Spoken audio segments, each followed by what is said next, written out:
పత్రిజీ గురు దంపతులకి పాదాభివందనం చేస్తున్నానండి. ఇలా మాట్లాడుతూ మనం ఈ సెషన్ ముందుకి సాగిద్దామండి. లోకా సమస్త సుఖినో భవంతు. మనస్సు లోపల చెడు గుణాలు ఉంటే వాటిని మించినటువంటి బద్ధ శత్రువు ఇంకెక్కడా ఉండదండి. అశాంతికి కారణమైన పనులు చేసి శాంతి కోసం వెతికితే చీకట్లో దీపం వెలిగించినట్లండి. అలానే భగవంతుని గురించి కూడా వాదనలు తర్కనలు చేయకోకుండా సర్వలోకం కోసం చేసే పుణ్యకార్యాలు గనక మీరు చేసినట్టయితే మీకు భగవంతుని ఆశీస్సులు తప్పకుండా ఉంటాయి, అవి ఫలిస్తాయి అని చెప్తూ ద్వేషం, పగ, ప్రతీకారం ఇవన్నీ ఏ కాలంలోనైనా దేనికి సమాధానాలు కాదండి. అప్పటి కాలం నుంచి ఇప్పటి వరకు అంటే యుగ యుగాలుగా మనం లేము. అప్పటి నుంచి ఇప్పటి వరకు ఇప్పుడు ఈ కాలంలో మనం ఉండి అప్పుడు జరిగిన సంఘటనల గురించి వింటూ ఉంటుంటే మనకు అనిపిస్తుంది అప్పటి కాలం నుంచి ఇప్పటి కాలం వరకు కూడా పగలు, ద్వేషాలు, ప్రతీకారాలు అన్నవి అప్పుడు పనిచేయలేదు, ఇప్పుడు పనిచేయలేదు. ఉదాహరణగా మనం ఈజీగా చెప్పుకోవాలంటే రామాయణం, మహాభారతం గురించి చాలా త్వరగా మనకన్నా మన పూర్వీకులు లేకపోతే ఇప్పుడిప్పుడు తెలుసుకునేటువంటి చిన్న చిన్న పిల్లలు చాలా మంది చాలా రకాలుగా చెప్తూ ఉంటారండి. అలా చెప్తూ ఉన్నప్పుడు వాస్తవంగా పగ, ప్రతీకారం ఎవరి జీవితంలో అయినా పనిచేసిందా అని ఆలోచిస్తే పగలు, ప్రతీకారాలు, ద్వేషాలు అనేది ఎప్పుడైనా సరే, ఇప్పుడైనా సరే, ఇంకా ముందు ముందు కాలాల్లో అయినా సరే అది ఎప్పటికీ ఫలించదు అని చెప్తూ ప్రేమని మించినటువంటి సర్వ ఉన్నతమైనటువంటి ఔషధం అసలు ఈ సృష్టిలో ఇంకోటి ఏమి లేనే లేదంటండి. ఇటువంటి మంచి వాక్యాలు లోక కళ్యాణానికి తప్పకుండా వినియోగించాలి అని చెప్తారు బుద్ధ భగవానుల వారు.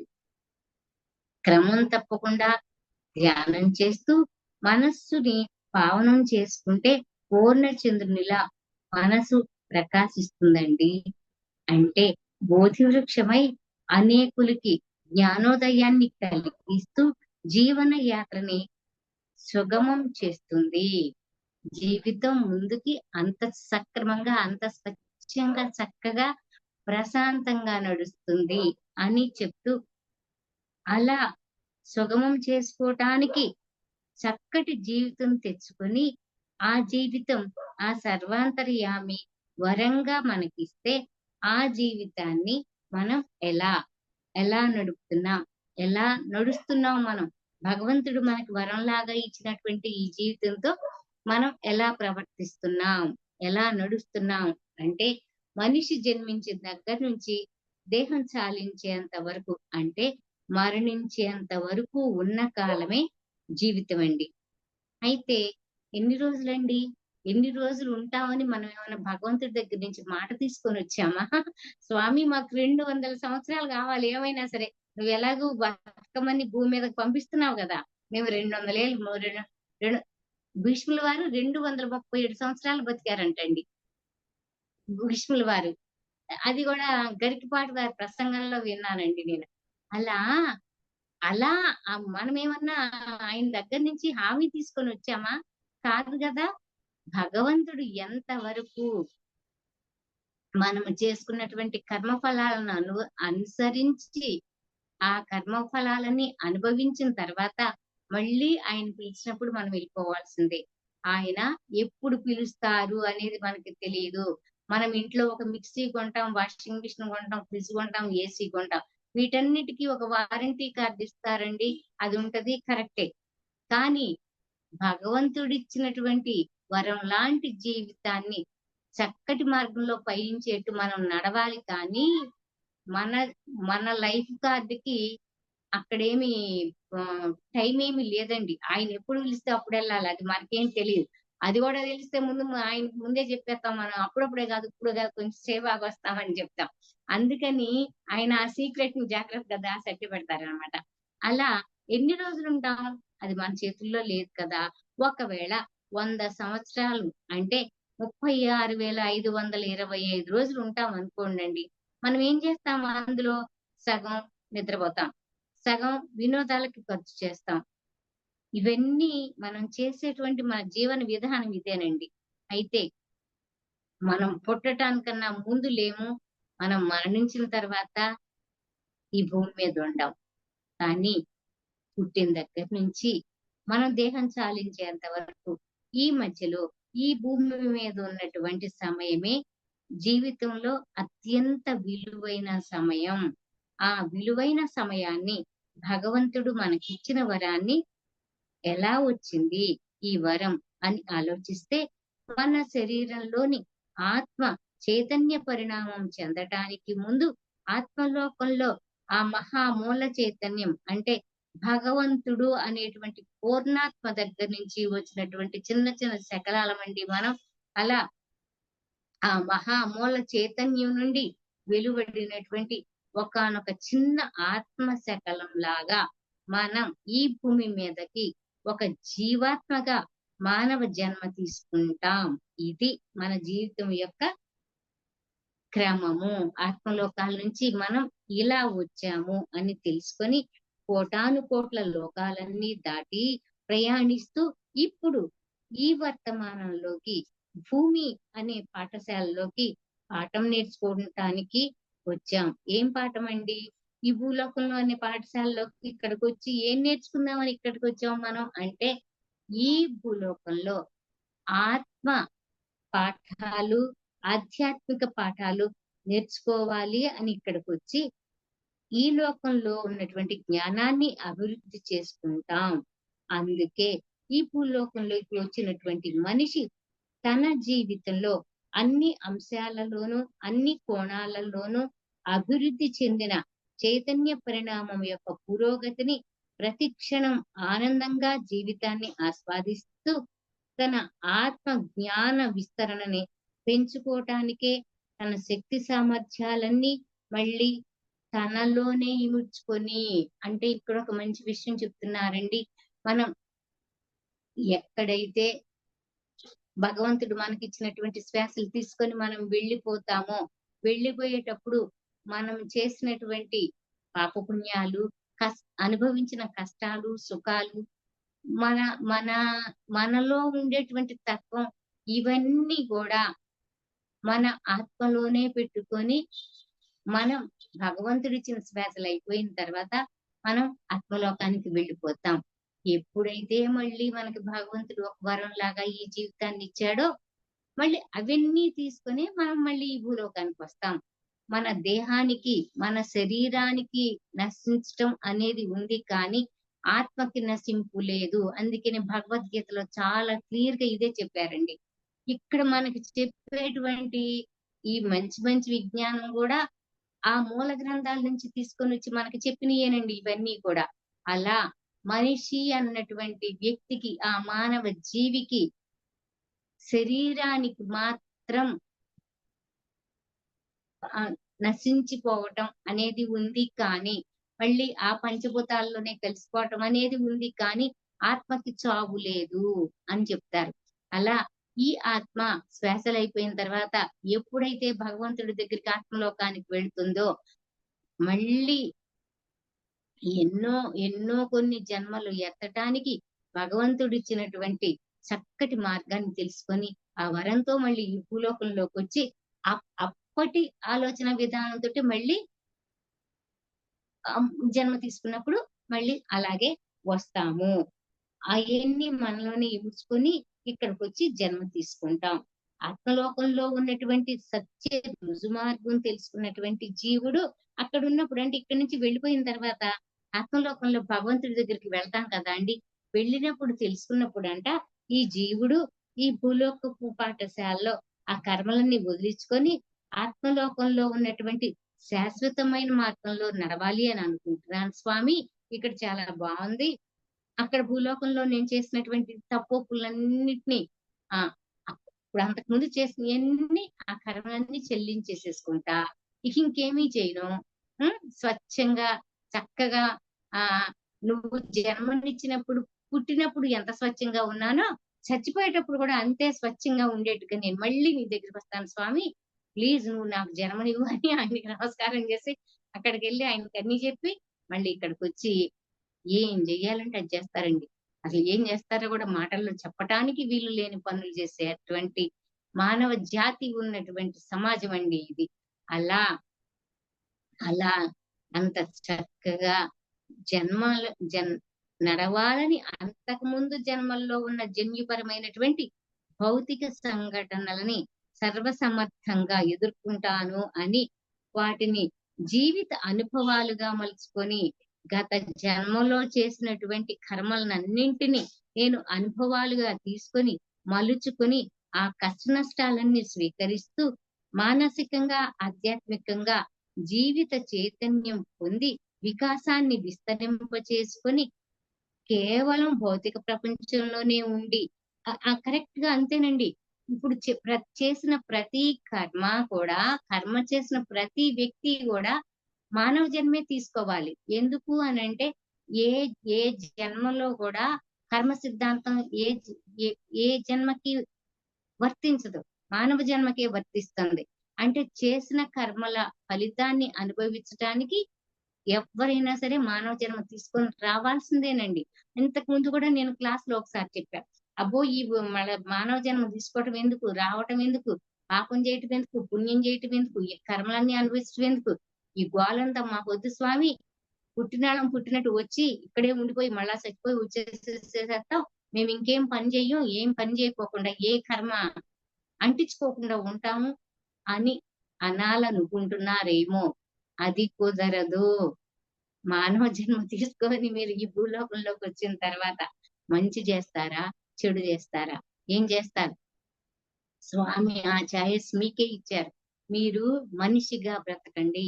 మంచి మనిషిగా బతకండి. లోక కళ్యాణం కోసం మీ జీవితాన్ని వినియోగించండి.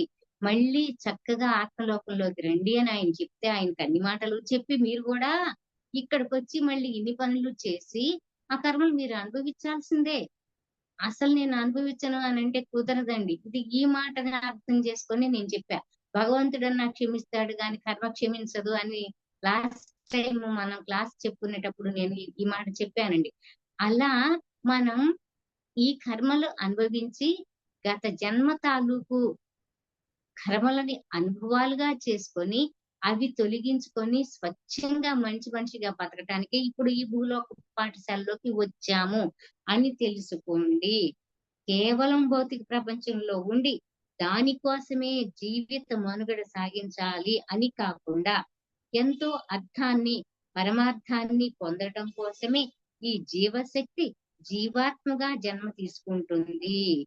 అలా ఆ ఉద్దేశంతో వచ్చినటువంటి ఈ అంశాత్మ నేను ఆధ్యాత్మికంగా పురోభివృద్ధి సాగిస్తున్నానా లేదా అన్న ఆలోచన, ఆ ఫీల్ అంటే నేను నేను చేసేది మంచా చెడా? ఏం చేస్తున్నాను? అన్నటువంటి ఆలోచన విధానం అది మన మనసులో ఉందా లేదా? అన్నటువంటి ఆలోచన లేకోకుండా బతికేటువంటి ముద్దవతారాలు ఎవరైనా ఉంటారా? దీని గురించి చెప్పటానికి నేనొకసారి కుండలిని శక్తి గురించి చెప్పానండి. ఈ ప్రతి మానవ శరీరంలో ఉన్నటువంటి 7 చక్రాల్లో వెన్నుముక యొక్క ఆఖరి భాగంలో మూలాధారంలో చుట్టుకొని ఉన్నటువంటి సర్పం లాంటి కుండలిని శక్తి దాన్నే ప్రాణశక్తి అని కూడా అంటారండి. నేనొకసారి లలిత చెప్పినప్పుడు ఈ మాటలు నేను చెప్పానండి. ఆ ప్రాణశక్తి, ఆ కుండలిని శక్తి ఎప్పుడైతే బద్ధకంగా మూలాధారంలో నుంచి పైకి లేస్తూ సహస్రారం వరకు ప్రయాణిస్తుందో, అప్పుడు మీలో ఉన్నటువంటి ఈ శక్తి ప్రచోదనం అయితే ప్రతి వ్యక్తికి మామూలుగా ఎవరికైనా తెలివితేటలుగా ఉంటే ఉంటారు. కరెక్టేనండి. అలా ఉండకోకుండా ఉన్నటువంటి ప్రతి వ్యక్తి ధ్యాన సాధన చేస్తూ, ఆ ధ్యాన సాధన ద్వారా ఈ మూలాధారంలో ఉన్నటువంటి ఈ కుండలిని శక్తిని అంటే ఇదే ప్రాణశక్తిని ఎప్పుడైతే ఊర్ధ్వ దిశగా పయనిస్తూ సహస్రారం వరకు మీరు ఎప్పుడైతే రావాలని ప్రయత్నం చేస్తారు. చెయ్యాలి. ప్రయత్నం చేస్తే ఆ ధ్యాన శక్తి ద్వారా మీకొచ్చేటువంటి తెలివితేటలతోటి ప్రతి విషయాన్ని మీరు విచక్షణగా, జ్ఞానంగా తెలుసుకోగలుగుతారు. అలా ఏమీ తెలుసుకోకోకుండా తిన్నామా, పడుకున్నామా అని మొద్దు బండల్లాగా ఉన్నట్టయితే గనక, అసలు నేను మంచి చేస్తున్నానా? చెడు చేస్తున్నానా? భగవంతుడు నాకు ఇంత మంచి వరమిచ్చి, మానవ జన్మిచ్చాడు. నేను మనిషిగా ఏం చేస్తున్నాను అన్నటువంటి కనీసపు ఆ ఆలోచనను గనక మీరు ఫీల్ అవ్వకపోతే, ఆ జన్మే వేస్ట్ అంట ఇక. ఇంకెందుకు ఇంగ అసల పుట్టి ప్రయోజనం ఏమీ లేదు కదా అండి. అలా అలా ఫీల్ అవ్వకపోతే గనక చక్కగా మరణాన్ని ఆహ్వానించేసేసి దేహాన్ని నుంచి నిష్క నిష్క్రమించటం అంటే భగవంతుడా ఇంక నాకేమి చేయటం చేత కావట్లేదు. ఎందుకులే చంపేసేసేయని ఆ మరణాన్ని ఆహ్వానించేసి అక్కడి నుంచి ఆ దేహంలో నుంచి ఆ జీవుడు వెళ్ళిపోవటమే మంచిది అని చెప్తూ అది నిజం. కానీ ఈనాటి మానవుడు ఇటువంటి విషయాలన్నీ తెలుసుకుంటున్నాడా? ఆలోచిస్తున్నాడా? ఏం చేస్తున్నాడు? అనేది ఎవరికి వాళ్ళు. మనం చెప్తే వచ్చేది కాదండి ఇది. ప్రతి వ్యక్తి గూడా ఒక మనిషిగా ఆలోచన, మేధస్సు ఉన్నటువంటి ప్రతి వ్యక్తి గూడా దీని గురించి జ్ఞానపరంగా తెలుసుకోవాలి అని, ఆలోచించాలి అని ఎవరికి వాళ్ళకి తెలియాలి. అది ఎవరికి వాళ్ళకి మనం చెప్తే కదా! ఎవరికి వాళ్ళు ఫీల్ అవ్వాలండి. అలా ఫీల్ అవ్వకపోతే ఈ దేహంలో నుంచి ఈ జీవి బయటికి వెళ్ళిపోవటం నిజం. అది మంచిది. పైగా మరణాన్ని ఆహ్వానించి మరి అని చెప్తున్నారండి. అయితే ఇంతవరకు ఈ విషయం గురించి చెప్పినటువంటి రచయిత, ఆంగ్ల రచయిత జేన్ రాబర్ట్స్. ఈ విషయం గురించి ఆయన ఇంతగా చెప్తున్నారు. ఇలా రాసినటువంటి ఇంగ్లీష్ నావెల్‌ని తెలుగులోకి అనువదించిన వారు వివి రమణ గారు. దీన్ని సేతు విజ్ఞానం అంటారండి. అయితే ఈ సేతు విజ్ఞానం గురించి చాలా పెద్ద పెద్ద పుస్తకాలు చాలా చాలా పెద్దయి ఉంటాయండి. మనం అదంతా గూడా మనం చెప్పలేము. కానీ నాకు దొరికినటువంటి చిన్న పుస్తకాన్ని ఉన్నటువంటి పుస్తకంలోది తీసి నేను వివరించి మీకు చెప్తున్నానండి. అయితే ఆత్మలోకం నుంచి వచ్చినటువంటి ఈ జీవశక్తి, ఈ మహామూల చైతన్యం ఉద్భవించి కేవలం భౌతిక ప్రపంచంలో జీవనం సాగిస్తూ ఉండాలి అని అర్థం పరమార్థం తెలుసుకోవాలి. అర్ అర్థం ఏంటి అని తెలుసుకోవాలి. ఆ తెలుసుకున్న విషయాన్ని పొందాలి అని అనుకున్నటువంటి ఈ జీవశక్తులన్నీ కూడా జీవాత్మలుగా జన్మలు తీసుకుంటాయి. ఇవన్నీ ఆత్మలోకంలోనే జరుగుతాయన్నమాట. ఇటువంటి విషయాలన్నీ. అలా తీసుకొని జన్మలుగా తీసుకున్నటువంటి ఈ జీవాత్మలు ఈ భూలోకపు పాఠశాలలోకి వస్తాయి. అయితే మానవ జన్మకి రాకముందు ఆత్మలోకంలోనే మనిషిగా జన్మ తీసుకొని ఈ భూమి మీదకి రాకముందు ముందు ఖనిజాల్లో నుండి, ఆ తర్వాత వృక్షాల్లోకి, ఆ తర్వాత జంతు జన్మల నుండి, ఆ తర్వాత మానవ సామ్రాజ్యం వరకు వచ్చి ప్రతి వ్యక్తి కూడా మానవ జన్మ రావటానికన్నా ముందు ఖనిజ సామ్రాజ్యంలోను, ఆ తర్వాత వృక్ష సామ్రాజ్యంలోను, ఆ తర్వాత జంతు సామ్రాజ్యంలోను ఈ జన్మలన్నీ తీసుకొని మంచి పుణ్య కార్యాలు చేసి మానవ జన్మ వరకు వస్తారట. అలా మానవ జన్మ వరకు వచ్చి ఎన్నో అనుభూతులు చెంది మళ్ళీ ఈ భూలోకంలో దేహం చాలించి మళ్ళీ జన్మలు తీసుకొని జీవాత్మలుగా వస్తారు. ఈ ఈ ఏ దేనికైనా కర్మ సిద్ధాంతం ఉండదు. దీనికి కర్మ సిద్ధాంతం ఉంటది అని మనం చెప్పుకున్నాం కదండీ! ఇలా జన్మ తీసుకున్నటువంటి ప్రతి వ్యక్తి కూడా ఈ జనన మరణ చక్రాల్లో నుంచి కర్మబంధనాల్లోనే చిక్కుకొని పోయి మళ్ళీ పుడుతూ, మళ్ళీ వస్తూ, వెళ్తూ ఉంటూ ఇలా జీవాత్మలుగా తీసుకొని మళ్ళీ భూలోకంలోకి ఇలా వస్తారు. ఈ భూమి మీద ఈ పాఠశాలలో అనుభూతులు, అవగాహనలు, అర్థం పరమార్థం తెలియకపోతే లేకపోతే జన్మ తీసుకోవాల్సిన అవసరం లేదని, ఇక్కడ జన్మ తీసుకున్న తర్వాత నేను ఆధ్యాత్మిక పురోభివృద్ధి సాగిస్తాను అని ఈ జీవితానికి ఒక అర్థం ఉంది అన్న ఆలోచన లేకపోతే అలా ఆ జీవి శరీర విరమణ చేస్తుంది. అసలు జీవాత్మలు ఆధ్యాత్మిక చైతన్య పరిణామానికి మరణం అన్నది తప్పనిసరిగా ఉండాలి.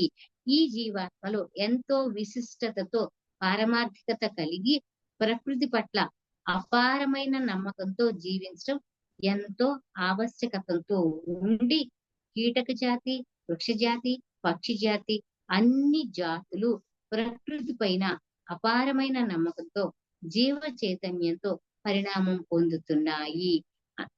ఇక్కడికి వచ్చినటువంటి భూలోకంలోకి వచ్చినటువంటి మానవ జీవే కాదండి. ఈ భూమి మీదకి వచ్చినటువంటి 84 లక్షల వేల జీవరాశులన్నీ కూడా ప్రతి జీవి, ప్రతి మూగ జంతువు, మనిషి కాకోకుండా ప్రతి జంతువైనా అన్నీ కూడా వాటి యొక్క జీవన పరిణామ దశని పెంచుకొని జ్ఞానంగా ఇంకా ఎదగాలి అని తెలుసుకుంటాయి. అలాగే మానవుడు కూడా అలాగే తెలుసుకోవాలి. ఈ ప్రకృతిలో ఏ జీవి భయాందోళనకి గురి కాకుండా జీవ చైతన్య పరిణామాన్ని పొందగలుగుతున్నప్పుడు మానవుడు దిగులు పడాల్సిన అవసరం లేదు. ఎందుకంటే ఈ ప్రకృతిలో ఉన్నటువంటి ఏ జీవికి ఎవరూ సహాయం చేయవసరం లేదండి. ఎందుకంటే ప్రకృతే ఒక మహా గురువు. ఆ ప్రకృతి నుంచి నేర్చుకున్నటువంటి ప్రతి జీవి తన తెలివితేటలతో తను చాలా చక్కగా జాగ్రత్తగా బతుకుతుంది. ఆ బతకాల్సినటువంటి జీవుల్ని ఈ మానవ జీవి బతకనివ్వదు. ఈ మానవ జీవికి కొంచెం బలం ఇచ్చాడు కదా భగవంతుడు.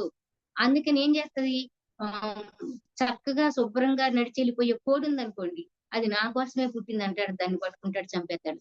కానీ ఈ ఈ ఈ మానవ జీవికి ఉన్నటువంటి చెడ్డ లక్షణం అండి ఇది. ప్రకృతిలో ఉన్నటువంటి ఏ జీవి కూడా మానవుడికి అపకారం చెయ్యదు. మానవుడు మాత్రం అన్నిటికీ అపకారం చేస్తాడు. అందుకనే ఏం చేస్తారు అనంటే, జీవహింస చెయ్యమాకండి అని చెప్తారు. జీవహింస చేయకూడదు అనంటే ఏంటో తెలుసా అండి? పుట్టిన ప్రతి జీవికి భగవంతుడు ఎంత వరకు అయితే ఆయుష్ ఇచ్చాడో అంతవరకు ఆ జీవి యొక్క పరిణామ దశ పెరిగేంత వరకు ఆ జీవిని బతకనివ్వాలి. కానీ ఇక్కడ మానవుడు ప్రతి జీవికి అపకారం చేస్తాడు. ఏ జీవి కూడా మానవుడికి అపకారం చేయదు. ఇదే మానవుల్లో ఉండేటువంటి చెడ్డ లక్షణం అని చెప్తున్నారండి. అయితే మనిషి చైతన్యవంతమైన శక్తి సామర్థ్యాలతో తనకున్న జ్ఞానంతో తెలివితేటలతో అభివృద్ధి చేసుకుంటూ పరిణామ దశలో తనని తాను ఉన్నతీకరణ చేసుకోవటం కోసమే ఇక్కడికి జన్మ తీసుకోవటం జరుగుతుంది. అందుకే మానవ జన్మ గొప్ప వరం అండి. ఈ మహామూల ప్రకృతిలో నిండిన ప్రపంచంలో మానవుడు ఎంతో విశిష్టమైనటువంటి జీవాత్మక ఎన్నుకోబడతాడు. ఆ క్రమంలో అన్ని జీవజాతులు చైతన్య పరిణామాన్ని ప్రభావితం చేసి తద్వారా ఈ ప్రపంచం యొక్క సమిష్టి చైతన్యాన్ని పెంపొందించడం జరుగుతుంది. ఒక చీమ, ఒక రాయి, పక్షి, కొండ, నది, గ్రహం, మనకి కనిపించేటువంటి పాలపుంతలు ఇవన్నీ కూడా ఆ భగవంతుని యొక్క మూల ప్రకృతి యొక్క చైతన్యం ద్వారానే రూపాంతరం చెంది ఎదుగుతున్న శకలాలే. అసలు ఈ సమస్త సృష్టి మొత్తం ఉద్భవించిందంతా కూడా పూర్ణాత్మ అయినటువంటి భగవంతుని యొక్క మూల ప్రకృతి చైతన్యం ద్వారానే చిన్న చిన్న శకలాల్లాగా అన్ని ఈ సృష్టిలో ఆవిర్భవించాయి. అలాగే మీరు ఎంచుకున్నటువంటి ఈ దేహం, మీ దేహంలో ఉన్నటువంటి శక్తి, ఇవి కూడా భగవంతుడి దగ్గర నుంచి, అంటే ఆ మూల చైతన్యం దగ్గర నుంచి. ఆ మూల చైతన్యం అనేది ఎక్కడుందండి? మీరు పద్దాక మూల చైతన్యం అని అంటున్నారు, ఎక్కడుంది అంటే ఎక్కడా కనిపించదండి, ఎవ్వరికీ కనిపించదు. ఎంతో సైన్స్ తెలిసినటువంటి మహా శాస్త్రవేత్తలకి కూడా అసలు ఈ సృష్టి ఎలా ఆవిర్భవించింది, అసలు దీన్ని నిర్మించింది ఎవరు, దీన్ని సృష్టించింది ఎవరు, ఎంతమంది అయినా ప్రయత్నం చేయండి, దొరకదు. ఎందుకో తెలుసా అండి? దొరికితే ఆయన్ని మళ్ళీ ఏదో అడుగుతాం మనం, అందుకని ఆయన దొరకడు అనమాట మనకి. అందుకని ఆ దొరకని ఆ మహామూల చైతన్యం, ఆ భగవంతుడు ఈ ప్రకృతి మొత్తం, ఈ సృష్టి మొత్తం నిండారుగా నిండిపోయి ఉన్నటువంటి ఆ మహామూల చైతన్యం నుంచి ఒక చిన్న ముక్కలాగా, ఒక చిన్న శకలం లాగా మీరు బయటకు వచ్చారు అంతే. ఆ అలా మీరు బతకటానికి ఆయన అనుమతిస్తే, ఆయన అనుగ్రహం ఉంటేనే మీరు ఇక్కడికి వచ్చారు. అక్కడికొచ్చిన తర్వాత పాప పనులు చేయకోకుండా ప్రశాంతంగా మంచి బుద్ధితోటి మంచి బతుకు బతికి మీరు బతకండి. మిగిలిన అన్ని జీవుల్ని బతకనివ్వండి అని చెప్తున్నారండి. వివిధ లోకాల నుండి అంశాత్మలుగా విభజింపబడి ఆత్మ చైతన్యవంతంగా ఎదుగుతూ వికాసం పొందుతుంది. మీ దేహం లోపల ఉన్న ఆత్మశక్తి నిరంతర నిరంతరం ప్రతి క్షణం వృద్ధి చెందుతూ ఉంటే ఆ శక్తిని అపసవ్య దిశలో వినియోగించడం వల్ల ప్రతి వ్యక్తికి దుర్భరమైన పరిస్థితులు వచ్చి కష్టాలు, అనారోగ్యం, దుఃఖం అనేవి మీ జీవితంలోకి ప్రవేశిస్తున్నాయి. ఇప్పటి వరకు వారు చెప్పింది అదేనండి. మీరు సవ్యంగా సక్రమంగా ప్రవర్తించుకోకుండా ఉన్నట్టయితే గనక మీకు అనారోగ్యం వస్తుంది, దుఃఖం వస్తుంది, ఆహ్, దుర్భరమైన పరిస్థితులు, కష్టాలు కూడా ఎదుర్కోవాల్సొస్తది మీ జీవితంలో. అంటూ దుర్భరమైన పరిస్థితి, అనారోగ్యం అనేవి ఎలా సంభవిస్తాయి అనంటే, ఈ భౌతిక దేహానికి ప్రతి వ్యక్తి గూడా ఈ భౌతిక దేహానికి నేను, నాది అన్న అర్థాన్ని ఆపాదించుకొని స్వార్థానికి అంకురార్పణం చేస్తే ప్రతి ఆలోచన, ఆలోచనల విధానం దారి తప్పితే మనలో ఉన్నటువంటి దివ్యమైన శక్తి కూడా అపసవ్యంగానే నడుస్తుందండి. మీ ఆలోచన విధానం ఎలా ఉంటే, మీ ఆలోచన ధోరణి ఎలా ఉంటే, అలా భగవంతుడు మీకిచ్చినటువంటి ఆ మంచి దివ్య శక్తి గూడా తప్పుదారిలో నడుస్తుంది కదా అండి. ఎందుకంటే ఈ భౌతిక ప్రపంచంలోకి మీ మనస్సు బయటికెళ్ళిపోయి, ఆ మనసుని మీరు ఎప్పుడైతే కట్టడి చేయలేకపోతారో, కట్టడి చేయకపోయిన తర్వాత అది పిచ్చి కోరికలు, వెర్రి తలలు వేసేసేసేసి, ఆ మనసు మీ ఆలోచన ధోరణిని పక్కదారి పట్టిచ్చేస్తే, భగవంతుడు మీకిచ్చినటువంటి మంచి, మంచి ఆలోచనా శక్తి, మంచి ధోరణి కూడా ఈ పిచ్చి, పిచ్చి ఆలోచనలు మనసు నడిపిచ్చేసింది గదా అండి. మీరు గూడా దానెమ్మట పడి పోతా ఉంటారుగా. అలా వెళ్ళిపోయినప్పుడు మీరు భగవంతుడు లేదు, దేవుడు లేదు, దెయ్యం లేదు చెప్పేసేసేసి ఎవరు లేరు అని జెప్పేసేసి మీ ఆలోచన ధోరణి గూడా పెడతోవ పట్టేస్తుందంటండి. అలా అందుకే ఎప్పుడు గూడా మీ సంకల్పాలు, మీ లక్ష్యాలు అన్నీ గూడా సలక్షణమైన రీతిలో నిర్మాణాత్మకంగా ఏర్పరచుకోండి. అలా ఏర్పరచుకుంటే మీ చైతన్య శక్తి సవ్యమైన దిశలో సద్వినియోగం అవుతుందండి. ప్రకృతి సృష్టిలో మంచి, చెడు అనే 2 రకాలు కాదండి. ప్రకృతి ఈ సృష్టి అంతా కూడా మీకు సమస్తగా సమస్త సృష్టి గూడా సమంగా ఒకేలాగా ఉండేట్టుగా ఈ ప్రకృతి మీకు మంచిని అందిచ్చింది.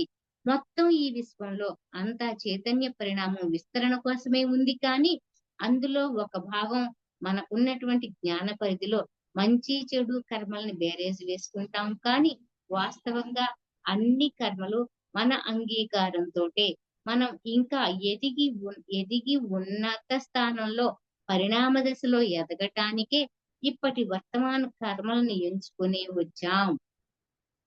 మీరు ఎప్పుడూ కూడా ఈ భూలోకంలోకి వచ్చేటప్పటికి అసలు ఈ ప్రకృతి అంతా సమానంగానే ఉంది. ప్రకృతి అంతా సమదృష్టితోటే చూస్తుంది. కానీ మన మనసులో దృష్టి భేదం ఉంటే, మనం చూసే చూపులో తేడా ఉంటే సృష్టిలో గూడా తేడాలు కనిపిస్తాయి. ఈ మాట పత్రిజీ సార్ చాలా సార్లు చెప్తారు. సృష్టి అంతా సమానంగానే ఉంది. దృష్టి నీలోనే తేడా ఉంది. నువ్వు చూసే దృష్టిలోనే తేడా ఉంది. సృష్టి అంతా సమానంగానే ఉంది అంటారు. అలా అసలు నువ్వు పుట్టటానికి నువ్వు ఇక్కడికొచ్చేటప్పటికల్లా అసలు ఈ సృష్టి సమానంగా అందరికీ ఎలా ఇచ్చిందో నీకు కూడా అలాగే సమానంగానే ఉంది.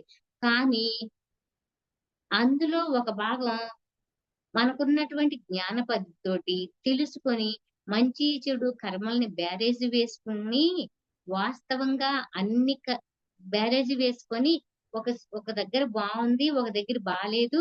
అక్కడైతే చాలా బావుందండి. ఇక్కడ బాలేదు. ఇక్కడుంటే మాకన్ని ఇబ్బందులొచ్చినియి, కష్టాలొచ్చినియి అని మనం అనుకుంటాం కానండి. అసలు వాస్తవంగా మంచికి, చెడుకి, కర్మలకి అన్నింటికి మన అంగీకారంతోటే మనం చేసినటువంటి కర్మల అంగీకారంతో యద్భావం తద్భవతి. అప్పుడు నువ్వేం చేసుకొని మారతాన్ని ఇక్కడికొచ్చావో అది నీదే. నువ్వు చేసుకున్నటువంటి నీ పనుల ద్వారానే ప్రతిదీ నీకు ఉంటుంది అని తెలుసుకోండి. అంతేగాని సృష్టిలో ఎవరినో బాగా చూసి, ఇక్కడ మిమ్మల్ని బాగా చూడకపోవటం అన్నది లేదు. సృష్టిలో అంతా సమస్తం సమంగానే ఉంది. కానీ మీ మీ నడవడిక, మీ ఆలోచనా ధోరణిలోనే తేడాలుంటాయి అని ఎదిగి ఉన్న స్థానంలో పరిణామ దశలో ఇంకా ఎదగాలని ఇప్పుడు ఉన్నటువంటి వర్తమాన కర్మల్ని అప్పుడేం చేశామో దాన్నాధారంగా చేసుకొని ఇప్పుడు ఇక్కడికొచ్చి, ఇక్కడ మీరు పుణ్యకర్మలైనా అనుభవించాలి, పాపకర్మలైనా అనుభవించాలి. ఇలా అనుభవిస్తూ తెలుసుకొని అప్పటి కర్మని ఇప్పుడు అనుభవిస్తున్నాం కదా అని ఇప్పటి కర్మని పునాదిగా చేసుకొని రాబోయే జీవితానికి చక్కటి దారి వేసుకోవాలి అని చెప్తూ, మీ జీవిత ప్రవాహం ముందుకు సాగుతూ అలా ఉండాలండి. అలా ఉండటానికి మీ జీవితమే మీకు కేంద్ర బిందువు ఆధారంగా చేసుకొని, మీ జీవిత అనుభవాల పరిధిని తద్వారా మీలోని చైతన్యాన్ని పెంచుకోండి. అంటే ఎప్పుడూ గూడా ఎలా పెంచుకుంటామండి? మీరిప్పటిదాకా చెప్పారు. ఇక్కడికొచ్చి అది నేర్చుకోండి, ఇది నేర్చుకోండి అని చెప్తున్నారు. అనుభవాల్ని ఆధారంగా చేసుకొని బతకండి అని మీరేదేదేదో చెప్పారండి. ఎలా? ఏం చేస్తే ఇవన్నీ తెలుస్తాయి అని ఎవ్వరికైనా ఈ ఆలోచన రావచ్చండి. విన్నాం కదండీ! అసలు దీనికొక సొల్యూషన్ ఏంటి? ఇప్పుడు వరకు మీరు చెప్పినటువంటి ప్రతి సమస్యకి ఒక పరిష్కారం ఉంటది గదా! దానికి ఆ సమస్యకి పరిష్కారం ఏంటండి అంటే, వాస్తవంగా భగవదత్తమైనటువంటి తెలివితేటలు మీకుంటే ఓకే. ఒక్కవేళ మాకేం తెలియట్లేదు అని అనుకుంటే, తప్పనిసరిగా ప్రతి క్షణం ధ్యానం లాగానే బతకండి. ప్రతి క్షణం, ప్రతిరోజు కూడా మీ వయసెంతుందో అంతకి రెట్టింపు చక్కగా ధ్యానం చేసుకోండి. ఒక్కవేళ పద్దాక ధ్యానం చేస్తూ కూర్చుంటే ఎట్టా కుదరదు కదండీ అనంటే, చేసే ప్రతి పనిని ఎరుకగా ఏం చేస్తున్నాం? ఎలా చేస్తున్నాం? ఏం మాట్లాడుతున్నాం? ఎలా నడుస్తున్నాం? చుట్టుపక్కల ఉన్నటువంటి వ్యక్తులతోటి ఎలా ప్రవర్తిస్తున్నాం అని మీరు చేసే ప్రతి పనిని ఒక ధ్యానంలాగా జీవితానికి మీ ధ్యానమే ఒక మంచి మలుపు తిప్పుతుందన్నటువంటి ఆలోచన విధానాన్ని ఎప్పటికప్పుడు ప్రతి క్షణం మీ జీవితంలో ప్రతి సెకండ్‌లో ఒక ఇంచుతో సహా ఎప్పుడూ మీరు అలానే ఉండండి. తప్పనిసరిగా మీకు తెలివితేటలొస్తాయండి. అసలు తెలివితేటలు రాని వ్యక్తి అంటూ ఎవరు లేరు. 60 సంవత్సరాలు ఎలానో మామూలుగా బతికానండి నేను. ఎలానో పుట్టిన దగ్గర నుంచి అమ్మా, నాన్న దగ్గర పెరిగాం, పెద్దయ్యాం. పెళ్లి చేసుకొని ఆహ్, వేరే కుటుంబంలోకొచ్చాం. వేరే ఊర్లోకొచ్చాం. అక్కడికొచ్చిన తర్వాత అక్కడ పరిస్థితులు, అక్కడ అలవాట్లు ఆహ్, అవన్నీ మాకు పురుకుడు పడవండి. పురుకుడు పడలేదు. నా నా వరకు నేను చెప్తున్నా. అక్కడ చాలా ఇబ్బందులు, కష్టాలు చాలా పడ్డాము. కానీ ఆ ఇబ్బందులు, ఆ కష్టాల్లో నుంచి కూడా కాస్తో కూస్తో నేర్చుకొని మంచి జీవితాన్నే అనుభవించాం అని చెప్పొచ్చు. మంచి జీవితం అంటే ఏంటండి? ఉన్నాం, తిన్నాం, ఆహ్, నగలు పెట్టుకున్నాం. ఇంతే. ఇదే జీవితం అప్పుడు మేము అనుభవించింది. కానీ అది కాదండి జీవితం అంటే అది కాదు. ధ్యానంలోకొచ్చిన తర్వాత అసలు జీవితం అంటే ఏంటో, భగవంతుడు మనకి ఈ జీవితం ఎందుకిచ్చాడు అని ఇప్పటి వరకు నేను చెప్పింది ఇదంతటికి నా జీవితాన్ని అర్థం పట్టేటట్టుగా నేను మీకిప్పుడు ఇందులో నేను చెప్పానండి. ఇలా ఎవరికి వాళ్ళకి ఏంటంటే మేము బావున్నాం, మాకంతా తెలుసు, తెలివితేటలున్నాయి అనుకుంటారు. కాదండి. అసలు నిజమైన, సత్యమైన రుజుమార్గంలో ప్రయాణించటం ఎలా? ఈ ఈ ఈ జీవితం ఇప్పుడు ఈ ఈ టైం అయిపోతే వెళ్ళిపోయినాక మళ్ళీ మనం ఎప్పుడు పుడతామో, ఏమవుతామో మనకేం తెలీదు. కానీ ఇప్పుడు ఈ కాలాన్ని మనం సద్వినియోగం చేసుకోవాలి అంటే ప్రతి క్షణం మనం తెలుసుకుంటూనే బతికి జ్ఞానంగా పుట్టటం ఎలానో పుట్టాం. వెళ్ళటం మాత్రం జ్ఞానపరంగా వెళ్ళిపోవాలి అనంటారు. Ravishankar, 'art of living' Ravishankar అని వారు ఆహ్, చక్కగా మంచి ధ్యానం అవన్నీ చెప్తారండి. 'ఆర్ట్ ఆఫ్ లివింగ్' రవిశంకర్ గారు ఆయన చెప్తారు. పుట్టేటప్పుడు మామూలుగా వచ్చాం. ఎళ్ళేటప్పుడు జ్ఞానపరంగా వెళ్ళాలి అని ఆయన ఒక మంచి సూక్తి చెప్తారండి. అలా మనందరం గూడా రావటం ఎలాగో వచ్చామండి. కానీ ఒక దశలో కాకపోతే ఇంకొక దశలో అయినా సరే కాస్త జ్ఞానం పెంచుకొని భగవంతుడి దగ్గరికెళ్ళి నిలబడటానికన్నా అర్హతను మనం సంపాదించుకోవాలి అనేది మనం తెలుసుకోవాలండి. అందుకే మహాగురువులు పత్రిజీ జీవితమే ఒక అనుభవం. ఈ చక్కని పాఠం అదే అని ఎంతో చక్కగా చెప్తూ ఎంత మేర మీ జ్ఞాన పరిధిని పెంచుకుంటారో అంతవరకు జీవితాన్ని బహుకోణాలుగా అపరిమితంగా విస్తరించుకొని అందుకు కావాల్సినటువంటి అపారమైన శక్తి సామర్థ్యాలు మీలోనే ఇమిడి ఉన్నాయి అని తెలుసుకుంటే అసలు ఈ విశ్వ సృష్టి అంటే ఈ సమస్త జీవులని నడిపించేది ఆ జీవుల్లో ఉన్నటువంటి అంతర్శక్తి అంతా ఈ ప్రపంచంలోనే మూల చైతన్యం అనేటువంటి బ్రహ్మ పదార్థం మీ జీవన మార్గ ప్రవాహంలో కొనసాగేటువంటి ప్రక్రియ. భౌతికంగా మనకి కనిపించే ప్రపంచానికి, అంతర్ప్రపంచానికి అనుసంధానకర్తలుగా ఉన్నటువంటి మనిషి యొక్క మనస్సు, బాహ్య శక్తి, ఇంకా అంతర్శక్తి మధ్య అన్ అంటే భౌతికంగా మీలో ఉన్నటు మీ భౌతికంగా మీ బయట ఉన్న శక్తి మీ మీలో ఉన్నటువంటి అంతర్శక్తి. ఆ 2 శక్తుల మధ్య గల సంబంధాన్ని సంపూర్ణంగా ప్రతి వ్యక్తి అధ్యయనం చేసుకొని, అధ్యయనం చేసుకున్నటువంటి దాని ద్వారా పరిణామం చెంది ఎదగాలి అని ఇక్కడ మీరు జీవాత్మగా జన్మ తీసుకోవటం జరుగుతుందండి. మళ్ళీ జీవాత్మగా జన్మ తీసుకొని ఈ భూలోకంలోకి రావటం ఎందుకు అన్న పెద్ద సంశయానికి సమాధానం ఏంటి అంటే మనిషి తన పరిణామ దశలో ఈ భూలోకంలో ఉన్నటువంటి కష్ట సుఖాలు, ఇబ్బందులు, కర్మలు అనుభవించి వాటన్నింటిని అధిగమిస్తేనే ఇవన్నీ దాటుకుంటూ సరైన చక్కని మార్గంలో ప్రయాణం చేసి మోక్ష మార్గం చేరుకుంటాడు. అందుకే పరమాత్మ ఫలాపేక్ష లేకుండా నన్నే ధ్యానిస్తూ నిష్కలంకంగా ఎవరుంటారు వాళ్ళే నాకు ప్రీతిపాత్రులు అని చెప్తారండి. ఈ భూమి మీద జన్మ తీసుకున్న అన్ని జీవులకి అదొక గొప్ప వరం అని తెలుసుకోవాలి. మనిషి జన్మకి ఇంకా గొప్ప వరం ఏంటి అంటే భూమి మీదకి వచ్చిన అన్ని జీవుల చైతన్య పరిణామం ముందుకు సాగించడానికి దోహదపడాలని గాని ఆ ఆ జీవుల యొక్క జీవిత పరిణామానికి ఆటంకం పరచటానికి దేనికైనా సరే మీకు హక్కు లేదు. హింసకి పాల్పడటానికి మనిషికి అసలే హక్కు లేదండి. ఇంతకు ముందు నేను అదే చెప్పానండి. జీవహింస చేయకూడదు. మనిషికి ఏ జీవి కూడా మనిషికి హాని చేయదు. కానీ మనిషి మాత్రం అన్ని జీవులకి హాని చేస్తాడు. అలా ఏ జీవికైనా సరే హాని చేసేటువంటి హక్కు మనిషికి అస్సలు లేదు అని చెప్తున్నారు. ఇతర జీవుల జీవిత ప్రవాహాన్ని ఆపటానికి, నాశనం చేయటం అన్నది ఏదైతే ఉందో అది హీనత్వం. చాలా హీనంగా ప్రవర్తిస్తేనే అవతల వ్యక్తులను చంపేయటమో, లేకపోతే అవతల జీవులను చంపేయటమో చేస్తారు అని చెప్తూ ఎందుకంటే నాశనం చేసిన జీవి యొక్క జీవిత ప్రవాహాన్ని, ఆ జీవిత ప్రవాహం యొక్క విలువని మీరేమైనా అభివృద్ధి చేస్తారా? ఒక జీవినో, ఒక మనిషినో చంపేశారు మీరు.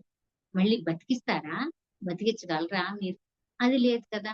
మరి ఆహ్, ఒక్కవేళ ఆ జీవిత ప్రవాహంలో మీరు సగంలో మీరు ఆపేసేసారు.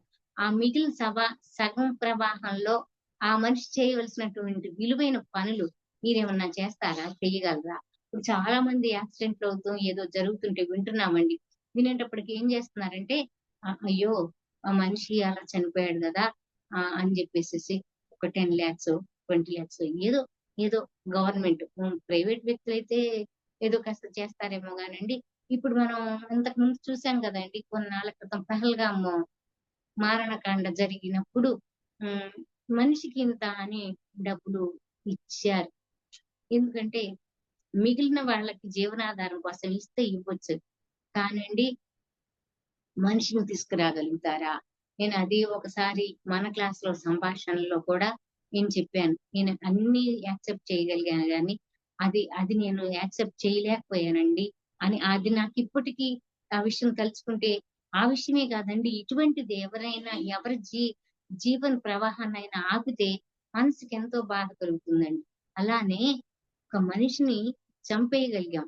పుట్టించగలమా? లేదు కదా! అది భగవంతుడి చేతిలో ఉంది.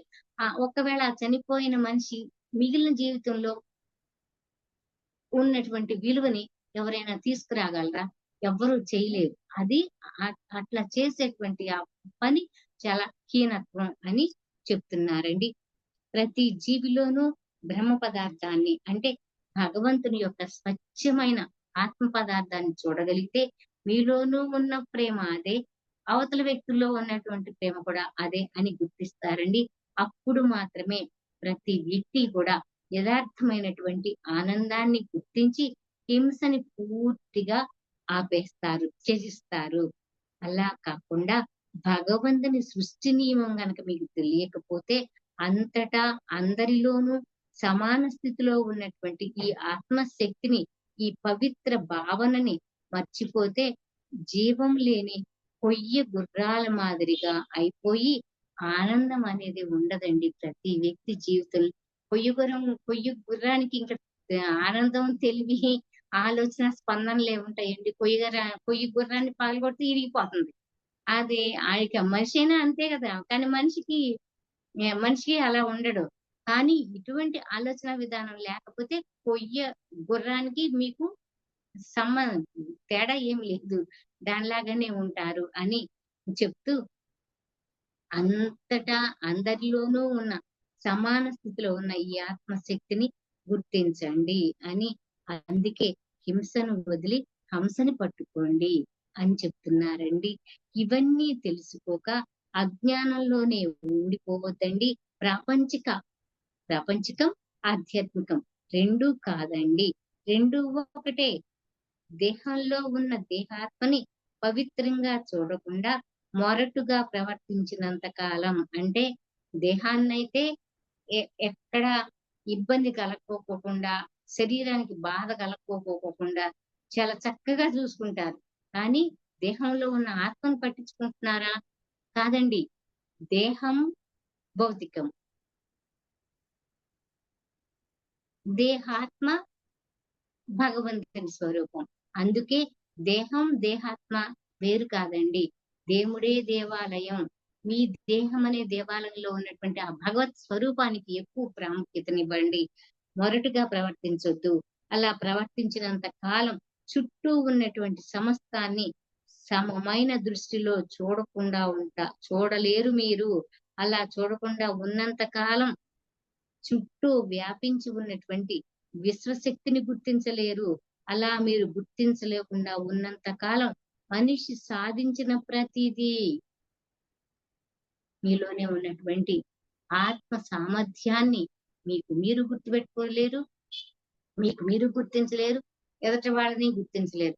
అలా మొరటుగా మీరు ఉన్నంత కాలం మీరేం చేసినా, మీరేం సాధించినా, మీరెంత పెద్ద ఉద్యోగం చేసేసేసి లక్షలు సంపాదించినా, లేకపోతే ఎవరికి అందరికీ మంచిగా కనిపించి, మీ లోపల సరైన భగవత్ స్వరూపం లాంటి మంచి ఆత్మ లేకపోకుండా, ప్ర 10 మందితోటి మంచి మాట, మంచి పేరు తెచ్చుకొని, మీరు లక్షలు సంపాదించుకొని, ఏం చేసినా సరే మీలో ఉన్నటువంటి ఆత్మ స్వరూపాన్ని చక్కగా స్వచ్ఛంగా ఉంచుకోకపోతే, ప్రతి వ్యక్తి కూడా ఒట్టి కాగితపు పడవ లాంటి వాడే అని చెప్తున్నారండి.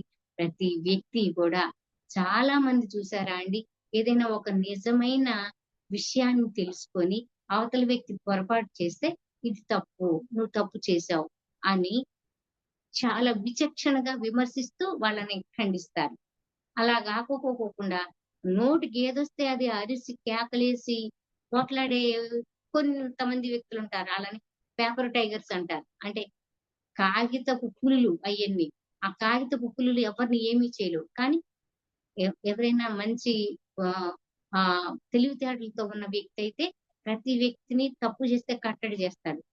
ఇలా ఏది తెలియని పేపర్ టైగర్ లాంటి వ్యక్తులే ఇట్లా ఆత్మస్వరూపం సరిగ్గా లేని వ్యక్తులందరూ కూడా ఎంత సాధించినా, ఎంత ప్రగతి సాధించినా సరే, మీరు మామూలు కాగితపు పడవల లాంటి వాళ్ళే. మీ జీవితం అలానే ఉంటది అని చెప్తూ మానవ జాతి హింసని వీడి జీవజాతుల పట్ల ప్రేమ, మైత్రి, కరుణతో ఉండండి. జీవాత్మలన్నీ వాటి చైతన్య శక్తి స్థాయిలో కర్మలు ఎంచుకునే, జన్మలు తీసుకునే ఈ భూలోకంలోకొచ్చాయి మీలాగానే. కర్మలు, ఆచరణ, వాటి పర్యవసనాలని ఆధారంగా చేసుకొని చైతన్య పరిణామం అన్నది అభివృద్ధి చెందుతుంది. ఇలా అభివృద్ధి చెందుతూనే ఈ మానవ లోకంలోకి మనిషిగా జన్మ తీసుకొని ఇక్కడికొస్తారు. ఒక జీవాత్మకు ఉన్న నిర్దిష్టమైన చైతన్య స్థాయిలో మంచి కర్మ అని గాని, చెడు కర్మ అనేది కానీ ఉండదండి. ఆ స్థాయిలో ఎంచుకున్న కర్మలు, వాటి యొక్క ఫలితాలు ఏ జీవికి ఆ జీవికి కరెక్ట్‌గా లెక్క రాసే భగవంతుడు ఇక్కడికి పంపిస్తాడు అని తెలుసుకోండి. ఈ సృష్టిలో మంచి, చెడు కర్మలు ఏవి ఉండవండి. అన్నీ సమానంగా చక్కగానే ఉంటాయి. జన్మ తీసుకున్నటువంటి జీవాత్మ ఎంచుకున్న కర్మలన్నీ ఆ జీవి ఆ జీవిత అనుభవాలు పొందటానికే ఇక్కడికొచ్చి అనుభవిస్తున్నటువంటి జీవిత అనుభవాల ద్వారా ప్రతి వ్యక్తి ఏ రోజుకి ఆ రోజు తను అనుభవించేటువంటి జీవిత అనుభవం ద్వారా భావ సంపద, జ్ఞాన సంపద విస్తరింపచేసుకొని, భావ సంపద అంటే ఆలోచన పరంగా వాళ్ళ యొక్క భావాలని ఇంకొంచెం పెంచుకొని పెద్ద చేసుకుంటూ, ఆ పెంచుకున్నటువంటి జ్ఞానం, ఆ పెంచుకున్నటువంటి సంపదతో ప్రతి వ్యక్తి జ్ఞానాన్ని పెంచుకొని, ఆ పెంచుకున్న జ్ఞానాన్ని విస్తరింప చేసుకొని, చైతన్య పరంగా, శక్తివంతంగా, ఉన్నతంగా ముందుకి అడుగులు వేస్తుంది అని చెప్తున్నారండి. పవన్ కుమార్ గారు టైం ఎంత అయిందండి? నేను ఇలా మేడం ఇంకా ఉంది మేడం. ఇంకా టైం ఉంది మేడం. చెప్పండి మేడం. చెప్పండా సార్? మేడం చెప్పమంటారా సార్? ఓకే అండి. చెప్పండి. అయితే జన్మ తీసుకున్న ఈ జీవులు ఆధ్యాత్మిక జ్ఞాన విస్తరణ అపారంగా స్వీకరించి ఎంచుకున్న కర్మలన్నీ నిర్మాణాత్మకంగా ఉంటాయి. అంటే ఎటువంటి లోపాలు లేకుండా పయనించే మార్గం సక్రమంగా ఉంటుంది అని, అందుకే జ్ఞాన విస్తరణ అన్నది అత్యంత ఆవశ్యకం అని చెప్తారండి. ఎందుకు జ్ఞానాన్ని పెంచుకోవాలి అంటే, మనిషిలో ఉండవలసినటువంటి చైతన్య శక్తి, ఆ చైతన్య శక్తికి సామర్థ్యం తక్కువ స్థాయిలో ఉంటే అతని నిర్ణయాలన్నీ కూడా నిర్మాణాత్మకంగా ఉండవు. అంటే మన ఆలోచన శక్తికి చక్కటి విలువైన తెలివి లేకపోతే ఆలోచనలన్నీ తప్పుదారిలోనే నడిచినప్పుడు తన జీవితం తప్పుదారిలో నడుస్తుంది.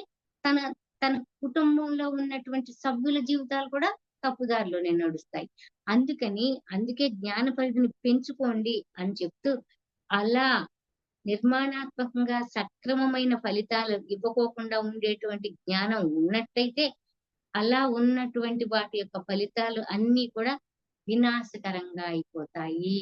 తత్ఫలితంగా వ్యక్తి తనని తాను హింసించుకోవడమే కాదండి, తన చుట్టుపక్కల ఉన్నటువంటి వ్యక్తుల్ని కూడా అదే హింసా ద్వారంలో ఉంటాడు అని ఆత్మలోకంలో భూలోకపు పాఠశాల అనుభవాల ద్వారా ఉన్నత స్థాయిలోకొచ్చి ఎదిగి, ఉన్న శక్తి కన్నా ఇంకా శక్తివంతంగా ఎదిగి దైవ సామ్రాజ్యం చేరుకుంటాను అని అనుకున్న ప్రతి జీవి ఎంచుకున్న కర్మల క్వాలిటీని బట్టి తదుపరి కార్యక్రమాల నిర్మాణం ఉంటుందండి. ఎలా అదెలా జరుగుతుంది అంటే, మనిషి యొక్క జ్ఞాన పరిధికి, చైతన్య శక్తిని పెంచుకోవటానికి అవధులు అన్నవి లేనే లేవండి. నేను నేర్చుకోవాలి, నేర్చుకోవటానికే ఇక్కడికొచ్చాను, అభివృద్ధి చెందాలి అని అపారమైన జ్ఞాన సంపదని పెంచుకోవాలి అన్న కోరిక మనలో ఉంటే మనం చాలా నేర్చుకోగలుగుతామండి. ఎలా ఎలా నేర్చుకుంటాం అంటే, ఈ విశ్వంతో ఎల్లప్పుడూ అనుసంధానం అవ్వాలి అని అంటే, ఈ సర్వ ప్రకృతితో లీనమవ్వండి. ఆ లీనం అవ్వాలి అన్న దృక్పథం మీలో ఉంటే అపరిమితమైన ఆనందానపు అనుభూతులను స్వంతం చేసుకుంటూ మీరు ఎంతో నేర్చుకోగలరు. అలా ఆ సంపద పొందాలి అన్నటువంటి ఆలోచించాలి. అలా ఆలోచిస్తూ ఉన్నట్టయితే, అలా ఉండగలిగితే మీకు తెలియకుండానే అప్రయత్నపూర్వకంగా మీకు మీరే తెలియకుండా మీ అంతర్ప్రపంచంలోకి వెళ్ళిపోతాం అని చెప్తున్నారండి.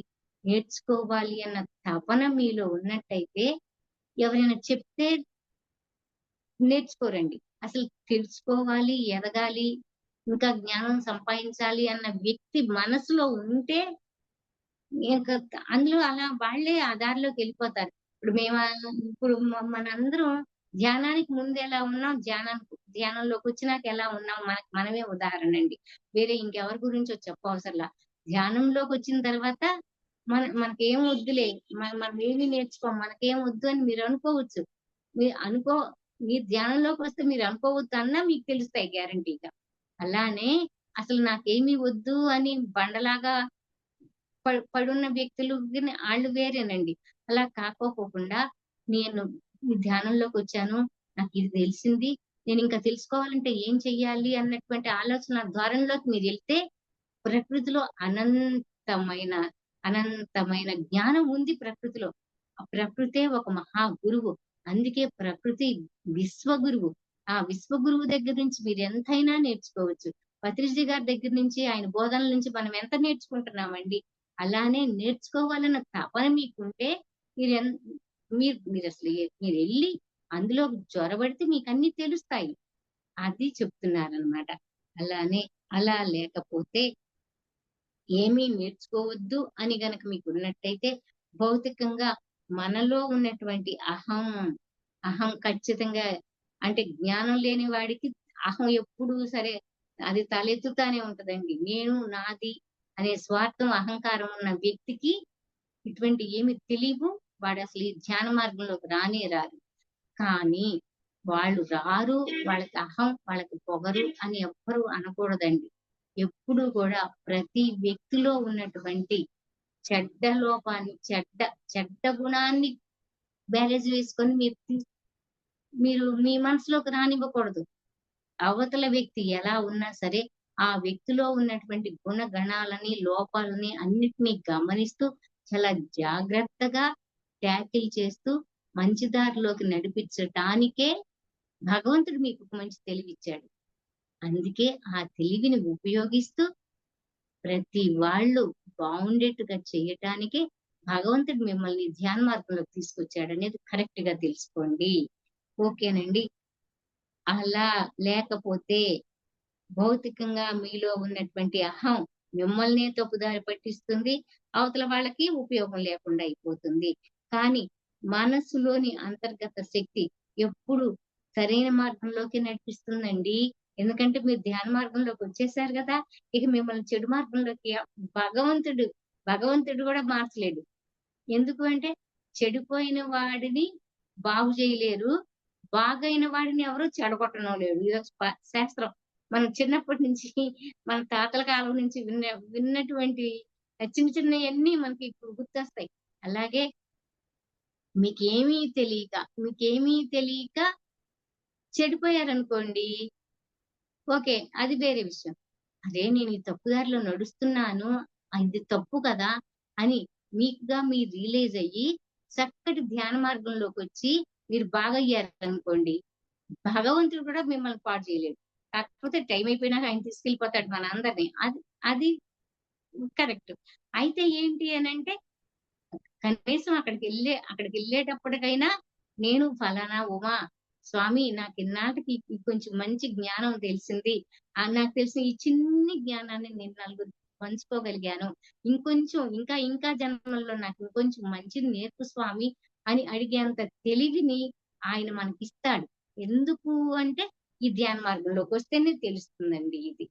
అలా మంచి మార్గంలో నడిచిన అపరిమితమైనటువంటి ఆత్మశక్తిని మీరు సంపూర్ణంగా విశ్వసించండి, నమ్మండి.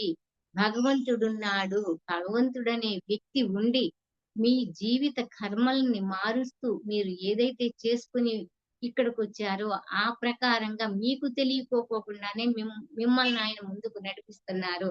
అలా నడిపించేటువంటి మనకి కంటికి కనిపించని అవ్యక్తమైనటువంటి ఆ దివ్య శక్తి ఏదైతే ఉందో అది ఉంది. మీ కంటికి కనిపించదు. కానీ నమ్మండి. విశ్వసించండి, నమ్మండి, తెలుసుకోండి అని నొక్కి నొక్కి మరి ఇంత చెప్తుందంతా ఎందుకంటేనండి, ఇదంతా మన మేధస్సును పెంచుకొని మన జీవితాలు బాగు చేసుకోవటానికి ఇంతమంది పాటుబడి ఇంత నేర్పుతున్నారండి మనకి. మనం అదే నేర్చుకోవాలనమాట. మానవ జాతి తక్కువ స్థాయిలో చైతన్యవంతమైన శక్తిలో ఉన్నట్టయితే నిరాశ ధోరణిలో ఉండి చేసే కర్మలు కూడా జీవశక్తికి, చైతన్యానికి వ్యతిరేకమైన కర్మలు, అపకర్మలు, ఇంకా వినాశకరమైన కర్మలు చేసే వైపుకి ఆకర్షితులవుతారు అని చెప్తున్నారు. మీలో ఉన్నటువంటి చైతన్య శక్తికి బలంగా లేకపోతే ప్రతి దానికి బలహీనంగా అయిపోయి, లొంగిపోయి చేసే ప్రతి కర్మ తప్పు కర్మ. వినాశక కర్మలు చేస్తారు. అపసవ్య దశలో నడుస్తారు. అందుకని అలా బలహీనం అవ్వొద్దు. మీలో ఉన్నటువంటి చైతన్య శక్తిని బలం చేసుకోండి. మీలో ఉన్నటువంటి చైతన్య శక్తి మీలోనే మూలాధారంలో ఉన్నటువంటి మీలో ఉన్నటువంటి మీ కుండలిని శక్తిని జాగృతం చేసుకోండి. జాగృతం చేసుకున్నటువంటి ఆ శక్తికి మీకు ధ్యానం తోడైతే ఇంకా ముందుకెళ్తారు. ఇంకా బలంగా ఉంటారు. ఈ చైతన్య శక్తి బలహీనం కాకుండా బలంగా ఉంటే ప్రతిదీ మీరు మంచే చేస్తారు. అలా మంచిగా బతకటానికే భగవంతుడు మీకొక జీవితం ఒక మంచి వరంలాగా ఇచ్చాడండి. అందుకని అలా ఆధ్యాత్మికంగా సరళమైన జీవిత విధానంలో ఉంటే మీరున్న ప్రదేశంలోనూ మీ చుట్టూ ఉన్నటువంటి ప్రజలు సుభిక్షంగా ఉంటూ దిగంతాల వరకు వ్యాపించి ఉన్న ఈ సృష్టిని, అందులో ఉన్న జీవుల్ని, జీవాత్మల్ని అన్ని శుభప్రదమైనవే అని భావిస్తూ ఇవన్నీ పవిత్రమైనవే అని ఇందులో అంటే ఈ సృష్టిలో అసంభవం అన్నది ఉండదండి. తర్కం ద్వారా గాని, వాదనల ద్వారా గాని, విశ్లేషణల ద్వారా గాని లోపాలు వెతకొద్దండి. అలా లోపాలు వెతకటం మూర్ఖత్వం. ప్రతి దాన్ని సమానంగా చూస్తూ మంచిగా బ్రతకటానికి ముందుకు నడవండి. లోపాలు వెతకటం అన్నది తీర్పులివ్వటం ఎలా జరుగుతుంది అంటే, మీకు కనిపించే ప్రతి లోపం మీ మనసుకే ప్రతిబింబం. మీరు అద్దంలో చూసుకుంటే మీరు ఎలా ఉన్నారో అదే కనిపిస్తుంది. ప్రతి వ్యక్తిలోను తప్పు చూస్తున్నారంటే మీలో ఎన్ని తప్పులుంటే అవతల వ్యక్తిలో కూడా ప్రతిదీ మీకు తప్పులాగానే కనిపిస్తుంది. అందుకని ఎంత చక్కగా చెప్పారండి నిజంగా. ఈ జ్ఞానం చాలా బావుందని జీవితానికి నిజంగా మన్నే ఆహ్, మనకి మన్నే అద్దంలా చూపిస్తూ చెప్పారేమో అని నాకనిపిస్తుందండి. ఇది చాలా కరెక్ట్ అండి. ఎప్పుడూ కూడా అవతల వ్యక్తిలో లోపాలు వెతకమాకండి. ఆ లోపం వెతికి ఆడు చాలా తప్పు అని ఒక తీర్పు మాత్రం ఇవ్వొద్దండి. అలా ఇవ్వటం ఎందుకు? ఎలా జరుగుతుంది? అందుకనే పత్రిజీ సార్ కూడా చెప్తారు గదండీ! ప్రతి వ్యక్తిని విమర్శించడానికి కానీ, జడ్జించడానికి కానీ నీకు హక్కు లేదు అని చెప్తారు. సార్ చెప్పినటువంటి సూక్తులు కొన్ని కొన్ని వింటూ ఉంటుంటే మనకి అప్పుడప్పుడు ఇవి గుర్తొస్తా ఉంటాయన్నమాట. అందుకని మీకు కనిపించే ప్రతి లోపం మీ ప్రతిబింబమే అని సృష్టి మొత్తం సమస్తంగా అద్భుతంగా ఉందండి. అయినా కారణాలు సాకుగా చూపిస్తూ జీవులని, జీవాత్మల్ని చంపటం నేరం. అంటే సాకుగా చూపిస్తూ జీవాత్మల్ని మీలానే పుట్టినటువంటి ప్రతి జీవిని ఏదో ఒకటి సాకుగా చూపించి ఆహ్, చాలా చాలా చూస్తా ఉంటాం కదండీ మనం. ఏదో ఒక కారణంగా జంతు బలులివ్వడాలు అనేవి కూడా మనం గమనిస్తూ ఉంటాం కదా! ఇలా ప్రతిదానికి ఏదో ఒక కారణం చెప్పి జీవాత్మల్ని హింసించొద్దు అని చెప్తున్నారండి. భౌతికపరమైనటువంటి ఆలోచన విధానంతో జీవాత్మను చంపడం కరెక్టే అని మభ్యపెడతారేమో, కానీ అది హింస. బయటికి కనిపించే శక్తి ద్వారా ప్రతీకారమనో, ఆత్మరక్షణో అని గాని ఇష్టానుసారంగా మీ అవసరాలకు మీరు సృష్టించుకోవచ్చు. కానీ జీవితం మహిమాన్వితమైనది. పరమ పవిత్రం. జీవితం అంటే సత్యం, శివం, సుందరం, ఆనందమయ రూపకం. మీ లక్ష్యాలు, మీ సంకల్పాలు, ఆశలు, ఆకాంక్షలు, భయాలు, కోరికలు, సందేహాలు, మీలో ఉన్నటువంటి ఆలోచన తరంగాలు ఇవన్నీ భౌతికంగా ఈ భూలోకంలో ప్రతి వ్యక్తికి అనుభవాలుగా తారసపడతాయి. ఇప్పుడు చెప్పుకునే ఈ అనుభవాలన్నీ మనిషి అంతర్ప్రపంచం నుండి సృష్టించబడినవే అని తెలుసుకోండి. అనుకోకుండా యాదృశ్చికంగా ఏది సంభవించదో, మీరు ఏదైతే చేసుకొని వచ్చారో అదే ఇక్కడ జరుగుతుంది. అయ్యో నేను ఇక్కడ తప్పేం చేయలేదండి, అసలు అనుకోకుండా నాకేంటి ఇలా జరిగింది అని యాదృశ్చికంగా ఏదో జరిగింది అనుకోమాకండి. మీరు ఇదే తెలుసుకోండి. మీరు ఏం చేశారో అదే చేసుకొని ఇక్కడికి వచ్చారు, అదే అనుభవిస్తున్నారు అని తెలుసుకోవాలి అని భౌతికంగా మీకు కనిపించే ప్రతి సంఘటన ఒక ఆధ్యాత్మిక సందేశాన్ని మీకు ఇస్తుంది. మీరు తెలుసుకోవటం కోసమే, ఈ కర్మను అనుభవించడానికే మీరు ఇంకా ఇంకా జ్ఞాన పరిధిని పెంచుకోవటం కోసమే మీరు ఇక్కడికి వచ్చారని తెలుసుకోండి. అపారంగా అపరిమితంగా ఉండి మానవుని కోసమే వినియోగించబడి ఉంటుంది ఈ జ్ఞాన శక్తి అంటూ, అలా ఈ జ్ఞాన శక్తి ద్వారా తద్వారా వచ్చే శక్తి తరంగాలన్నీ సత్యవంతంగా ఉంటాయి. అలా సత్యవంతంగా ఉండటం వల్ల జన్మ తీసుకుని ఉన్నటువంటి ప్రతి ప్రాణి తమ వాస్తవానికి తామే సృష్టించుకున్నాము అని, ఈ భూమి మీద జన్మ తీసుకున్న ప్రతి మనిషి కూడా ఎంతో అద్భుతంగా ఉండాలి అని ప్రతి మనిషిలోనూ ప్రవహించేది ఒకే ఒక్క విశ్వ చైతన్య శక్తి. ఎవళ్ళకి వాళ్ళు మీ శక్తి మేర మీకుగా మీరు ఇష్టపూర్వకంగా కర్మలు ఎంచుకొని ఆచరిస్తూ వాటి ద్వారా ఫలితాలని ఆస్వాదిస్తూ ఆధ్యాత్మికంగా ఈ భూలోకంలోకి వచ్చి చైతన్య పరిణామం చెందుతూ పురోగమిస్తున్నారు. కానీ భూమి మీద ఉన్న జీవాత్మల చైతన్య శక్తి ఆత్మజ్ఞాన విస్తరణని ఆటంకపరిచే శక్తులు కూడా ఉంటాయి. మీరు ఇది మంచి చేస్తున్నారు, ఈ ధ్యానంలోకి వచ్చాను, నేను తెలుసుకోవాలనుకుంటున్నా, అందుకే నేను ఇక్కడికి వచ్చాను, నేర్చుకుంటాను అని నేను చెప్తుంటే అదంతా ఏంటి, అది వినాల్సిన అవసరం ఏం లేదు, వద్దు వద్దు తప్పు, అవన్నీ నేర్చుకుంటూ ఏదో చెప్తారు, ఏదో వినాల్సి వస్తుంది, అవన్నీ నేర్చుకోవాల్సిన అవసరం లేదు అని చెప్పి మిమ్మల్ని ఆటంకపరిచేటువంటి శక్తులు కూడా ఉంటాయి.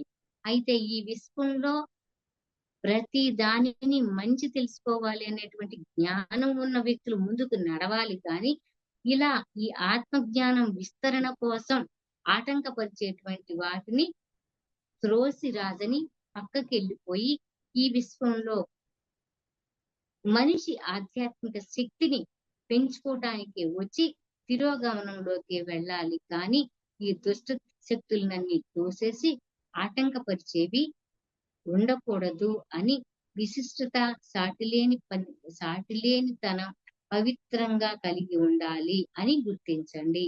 అదే మాదిరిగా ఈ విశ్వంలో కోటాను కోట్ల లోకాలు ఉన్నాయి అని తెలుసుకోండి. ఈ భూమి కన్నా గొప్ప లేదా అల్పమైనవి అంటూ ఏమీ లేవండి. ఈ కోటాను కోట్లన్నీ సమానంగానే ఉంటాయి. ఇక్కడ ఎక్కువ తక్కువ అన్నది ఏమీ లేదు. అన్ని లోకాలు సమానంగానే ఏవో దుష్ట శక్తులు మానవుని యొక్క ఎదుగుదలకి అడ్డు వస్తాయి అని గ్రహాంతర వాసులు మిమ్మల్ని భయభ్రాంతులకి గురి చేస్తారని, లేదా దేవతలు నియంత్రిస్తారని, ఇటువంటి అనవసరపు భయాలు, భ్రమలు, మూర్ఖత్వపు భావనలు విడనాడండి అని చివరిగా వారు ఏం చెప్తున్నారు అంటే, భూమి అనే మహా స్వేచ్ఛా క్షేత్రంలో ప్రతి జీవాత్మ తన ఇష్టానుసారంగా ఆధ్యాత్మిక పురోగతి చెందటానికే వచ్చింది. ఈ విశ్వంలో అన్ని లోకాలు మహా స్వేచ్ఛ క్షేత్రాలే. అందుకే మానవ జన్మ అపురూపం అండి. ఆ వరాన్ని, ఆ జీవితాన్ని ఆనంద రూపంగా మలుచుకొని స్వేచ్ఛగా విహరిస్తూ ఉన్న స్థితిలో నుంచి ఉన్నత స్థితిలోకి వెళ్ళండి అని జేన్ రాబర్ట్ అనేవారు ఇప్పటి వరకు మనకి వివరించారండి. ఎక్కువ టైం తీసుకున్నాను. నమస్తే అండి ప్రవీణ్ కుమార్ గారు. ఓకే అండి, ఇంతవరకు చెప్పగలిగాను.